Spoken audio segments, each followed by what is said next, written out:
Hello, Bashar. And to you, good day. My question is, what would happen if you come without, no, not by Daryl, but you on your physical form? What would happen? If my physical form was cut? No. If Is that what you're saying? No. If your physical form would come here. No. If you would come to your planet? Yes. Yes. What would happen to whom? Someone like you? To us. Well, at this time, our energy frequency is so much higher than yours that if you were to stand in our presence, it would force all of the things within you that you might have segregated to come together and integrate, but in such a way that you might not be ready for, and it could cause what you would call psychic shock. Do you understand? Yes. That is why we give you this information, so that you can absorb the information and raise your frequency and allow your frequency to get closer to our frequency, so that we can blend together more harmoniously and so that our frequency won't overwhelm yours. Okay, thank you. Does that make sense? Yes. Is that it? Yes. Well, thank you. Thank you. However, I will say this. The children on your planet are far more ready than the adults to meet us, because they haven't forgotten as much of who they are, and their frequencies are already higher. And as we have reminded you before, the children that have been being born on your planet for some time now are not just a new generation, they are a different species. And they have different genetic codes that allow them to remember more of who they are and allow them to integrate more with other dimensional beings more smoothly, more easily. So this is one of the reasons why the idea of the hybrid children coming to your planet to live among you will find that some of the first ambassador connections they will make will be to children. Good day, Bashar. And to you, good day. So the last time that we spoke at an event, you had a message for me. The hybrid children called me Nature Bunny. Yes. And I wanted to see, I kind of interpreted that. Obviously, I have a very close connection, as we all are, nature. Yes. But animals in specific. And I wanted to see if you could elaborate on that a little more. Well, so far, what have you elaborated about that? Just what I said, that I feel really connected, especially to animals, Yes. trees. And what do you do with that connection? Just enjoy it and just savor enjoy it. Yeah. All right. Anything else? Well, connect with them on a I feel like it's a telepathic relationship, especially with my pets, my dogs. Yes. And mostly marine mammals, dolphins and whales, All more right. specifically. And that's one expression of your passion in life? Yes. Are there others? No, I think that's it with nature. Just being in nature, obviously. I love the energy and I love appreciating nature. All right. And is there a way that you can also use this to serve others who may not be aware that this is possible? Yeah, so I have a background of working with marine mammals in a different environment that it doesn't resonate with me anymore. So I feel like at some point in my life, I'll do that again, where I'll be in a wild environment where I'll connect with them and have people connect with them. All right. But I don't feel like that's something I want to do right at this moment. I feel because I feel like I have something that's more exciting to me right now that I want to focus on. All right. If I may just Sure. double check with you. Okay. Are you sure that you're not dampening the excitement of doing that by having a definition of it that dampens the excitement? Well, I just have this vision that it'll be like, I feel like it'll be later in my life. I don't know why. It just feels stronger that maybe the world will be ready for it, or there'll be more. May I ask you another question? Sure. How will the world be ready for it if you don't help make it ready? That's a good question. Thank you. Well, because my highest excitement is to live where I live right now, and Yes. and because of the marine mammal protection laws, we Yes. can't be in the water with them legally. So Yes. But you can connect to other animals. Sure. And can you not also create an environment where other people can go with you to learn to connect to animals? Sure. You don't sound excited about that. Yeah, it doesn't feel that exciting to me right now. I don't know. I feel like it's not something that want to go do tomorrow. I feel like I have something else that's really calling me right now that I'm doing. The thing you've already described, or something else yet again? Something else altogether. Which would be what? More or less working directly with people, not so much animals, and helping them develop just really tune to their true nature and Isn't that what I just suggested? I I guess I see that evolving into working with animals too and people. Yes. But right now I feel like people are. And so what are you doing about that? That's what we've been asking you for the past couple of minutes. Okay, so I'm developing a program to basically Oh, there you make go. available. Thank you. Sure. What was all the foot dragging about? I don't know. I guess I wasn't tapping into the question or All really right. getting the answer. So now you understand that this is also another aspect of the expression of your excitement. Mm-hmm. Yes. And absolutely. that's what we meant when we originally asked you, what are you doing about that? Okay, I got you. Thank you. Now, so what are you doing? Yeah, I'm developing a program and letting it has a life of its own. It just keeps expanding. All right. The cooperative components keep filling in, and as I'm All right. working on it and building it, it just keeps growing. And All right. And now you've tapped into the idea of why you were called Nature Bunny. What do bunnies do? Multiply. So you've taken the nature energy and you have found through the expressions of your excitement ways to amplify and multiply that for others. that's Yes? pretty good. Yeah. So there you I go. like that. Thank you. Does that help? It helps a lot. Thank you very much. Is that it? No. All right. I have had an experience about a week and a half ago. I was out on the water, and there was about 150 people on a boat. Yes. It was a whale watching boat. And there was a Rizzo's dolphin popped up at the very corner and just kind of looked at me. And it was Yes. just only one other person that saw the dolphin, the Yes. Rizzo's dolphin. And I felt like it was such just a unique exchange Yes. of, hey, I'm here, and Yes. then took off. But I feel like there was more to it that I... Well, it's what in ancient times someone might have referred to as your animal totem. Do you understand? Yeah. So there is a specific frequency resonance between you and that particular type of being that represents a part of your own nature that you can tap into more strongly by remembering that encounter. Because every time you remember that encounter, you will be back in that energy state, even if it feels different. And you can come from that energy state more powerfully. In other words, the animal, the dolphin, is helping you to amplify what you're doing in other areas. By tapping into that encounter, that will help actually amplify your ability to do everything else you're doing. That's beautiful. Does that make sense? Yeah, that's a good reflection of how I've been feeling. Yes, all right. Very good. And then my Yes. last statement would be lucid dreaming. So I have most of my lucid dreams. I'm on a cruise ship and I'm flying and I'm going off my balcony and going into the water with whales. Yes. And there's a very And you are aware that you're dreaming when you're doing this? Yes. All right. Yeah. And so one whale in particular, it's the albino humpback. Yes. So I feel a really strong connection with that whale as well. Do you have anything further? Has to do with ancient culture connections you also have. And it's also representative of the pursuit of a dream. Oh, that's good. Yes? That's You perfect. understand? I got all that. Does this help you, Nature Bunny? Yeah. Thank you. Then please hop along. All right. Thanks.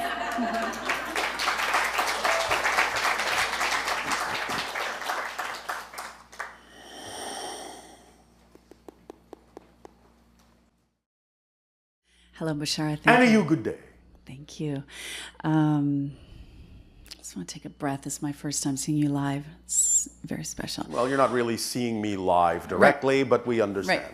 Okay. So I had a couple different experiences with dolphins. Yes. When I was swimming in open water with two wild dolphins, and As opposed to swimming in closed water. right. All right. Yes. Well, it wasn't in a marina. I understand.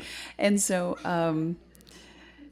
I had this one moment. Well, they were swimming so very close to me, and Yes. although I thought at the time it was just one, I didn't realize there was actually two. And Yes. I was told don't reach out and touch them. Yes. Because they'll whap you with their tail. And so I was pulling my hands back, and they were coming so close to me that I had to try not to touch. All right. And at one point, like I'm floating on the surface of the water and looking down, and one stopped immediately below me and was on its side looking up at me and just stopped.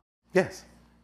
And the whole world stopped. And we just had this exchange that was All right. How exciting. so exciting. And then, and it just felt like a total spiritual experience. Like I got Yes. the intelligence behind Yes. this eyes of It this was creature. spiritual, physical, spiritual. Yes. Yes. It formed a bridge and a link between the idea of as above, so below. So great. And by the way, The dolphins understand that you have been told not to touch them. So they were messing with you a little bit. Yeah. Let's see how close we can get, knowing that she's going to have to bend herself and twist herself to not touch us. Yeah. It felt like that. So they were playing a little taunting bit. me. Yeah. It was great. Yes. And then I had this other experience where I was on a whale watching tour boat, and on the way to find the whale, there was what they called a megapod of dolphins. There were about 15 around the boat, and then I saw this megapod all swimming in one direction, and I realized, ooh, we're going to converge. Yes. And I said to my friend at the time, oh, we're going to hit them, as in we're going to meet them if we keep going the same trajectory. And the second I said that, they all at once, Yes. hundreds and hundreds of Like a dolphins, flock. like a flock, Yes. and pointed towards us, and then started swimming towards us. And Yes. it was so emotional and Yes. unbelievable, like 15 dolphins jumping out of the. Well, it's very it was believable. Crazy When you're operating on that frequency. Yeah, and it was such a powerful experience, and it Yes. felt to me, the story I'm telling myself is that in that moment when I said, oh, we're going to run into them, Yes. they heard that and go, oh, we're going to run into you. In a sense, yes. They picked up on that particular frequency. Yes. And I guess my question around this is, I've felt that power of communication, Yes. not in actual words, but a connection. Well, yes, with most of it is animals. not in words. Right. And just sort of like a connection with those animals. And when I go to do it deliberately, like with my cat, or I used to pet sit a lot with, say, dogs or something. And You used to sit on your pets? I used to look after animals for their all right. owners. And Thought maybe that was another bizarre tradition on your planet. Welcome to the pet sitting conference. Ready? Sit on your pets. I don't think they Don't would worry, like that. we're only joking.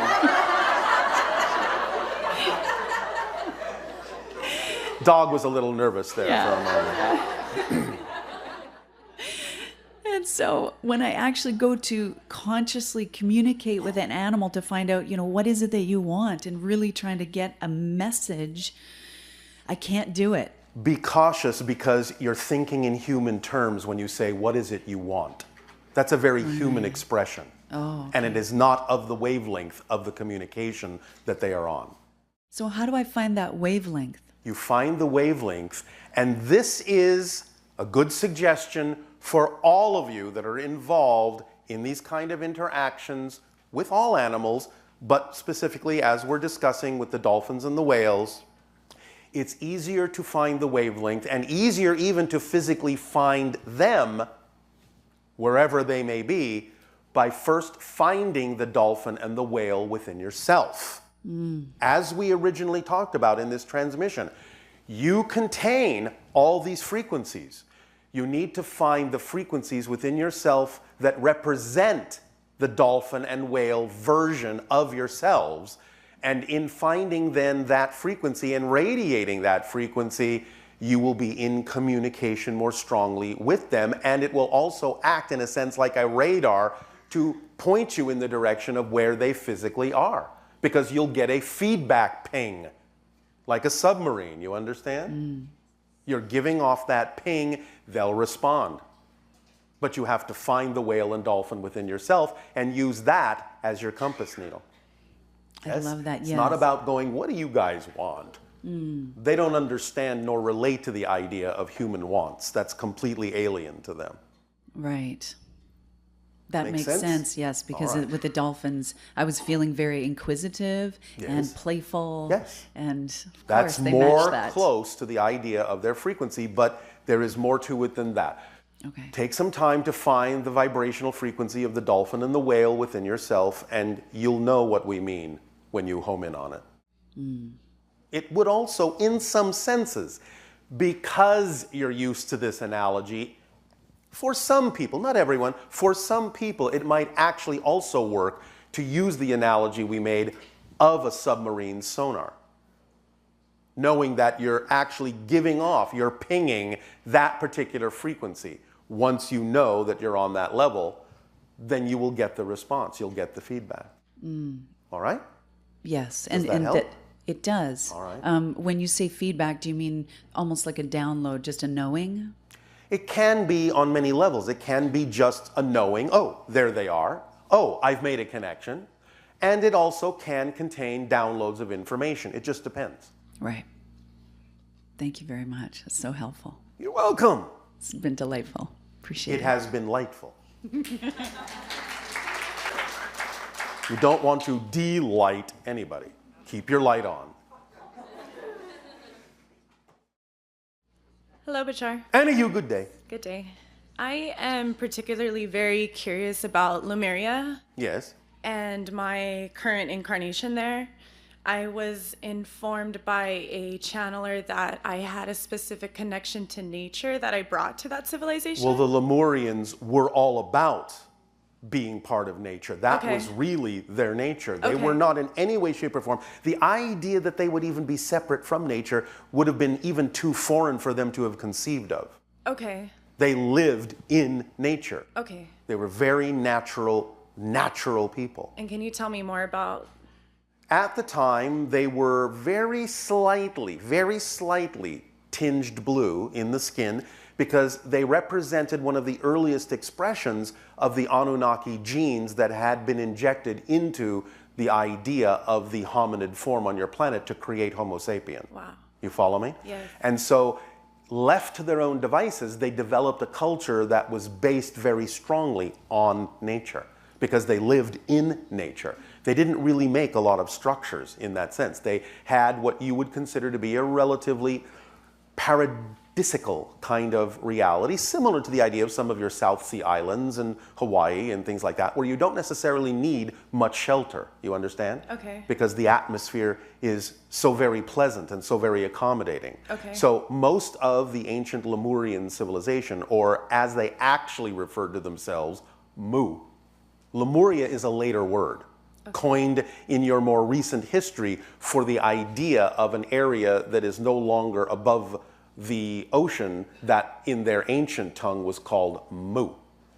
You understand? Yes. So, but again, they were a little taller than most of you are right now, averaging around 7 feet, some of them 8, a few even taller. Okay.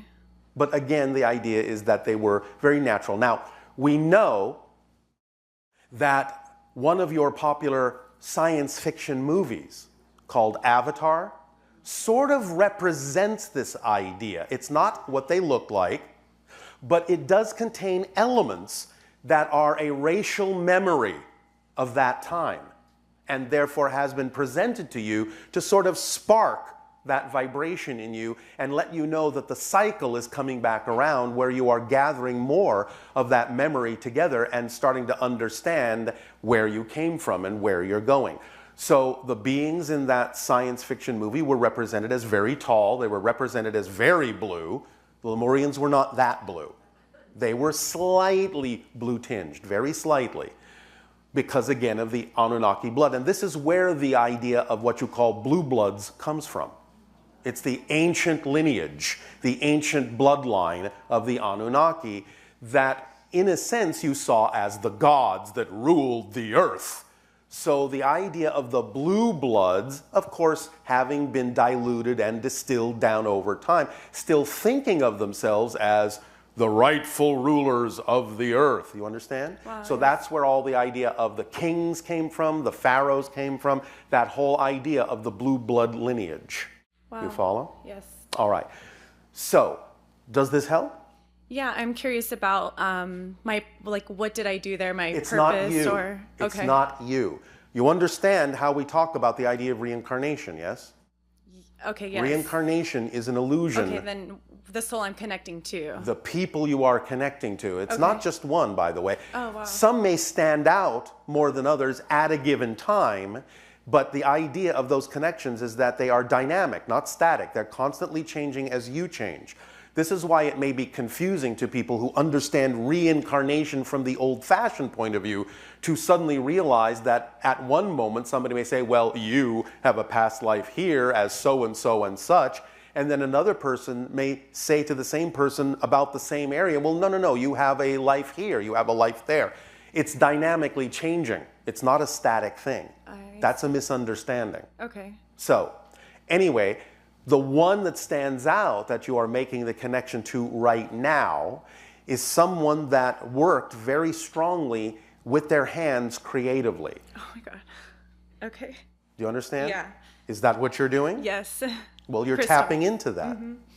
So the idea is forming things in nature, arranging them, putting them together, creating things that would serve certain purposes, but they used their hands to gather these things together and arrange them in ways that were artistic, but also energy expressive. Wow. Yes? Yes. Does this help you? A lot. Yes. All right, so you're drawing on that experience to aid and assist you in the experience that you've chosen here as part of your theme of exploration. Wow. That's why you're making that connection. That's amazing. Okay. Does that help? Yes, a lot. I had another question about the oversoul. How many people Yes. would be connected to like one oversoul? Well, again, that fluctuates dynamically. But let's say on average, this is an average, it's always changing. Please understand that. It is not a fixed number.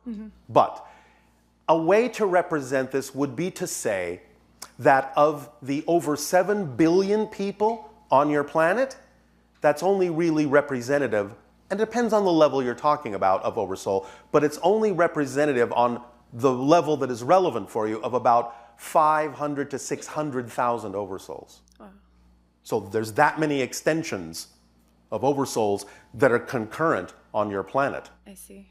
So you can do the math. So my question in related to that would be, can I run into somebody of the same? Oh, you often all do, Okay. but you don't necessarily know that they're an Right. extension of the same oversoul. And in many cases, you don't need to know that. Right. And then what does like the doppelganger have to do with that? How does that relate? Well, a doppelganger can be an extension of the same oversoul that, for the purpose that needs to be served, is more obviously reflective.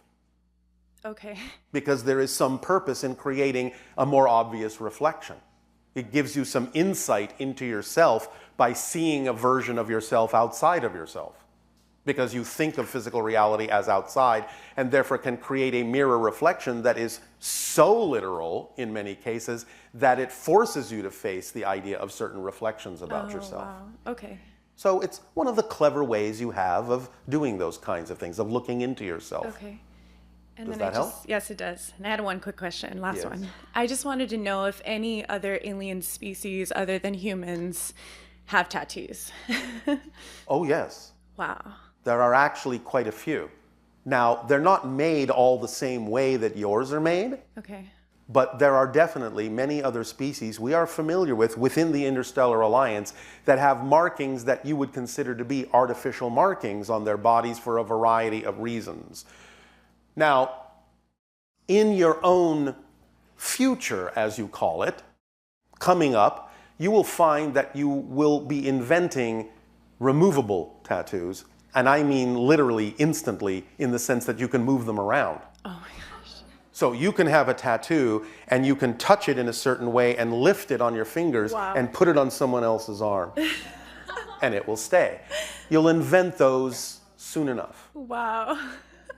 So you can mix and match and exchange and use it like fashion more readily. Wow. This is coming up in your technology. Can't wait for that one. Well, sorry, you'll have to. Does this help you? Yes, it does. Thank you so much. Yes. Appreciate it.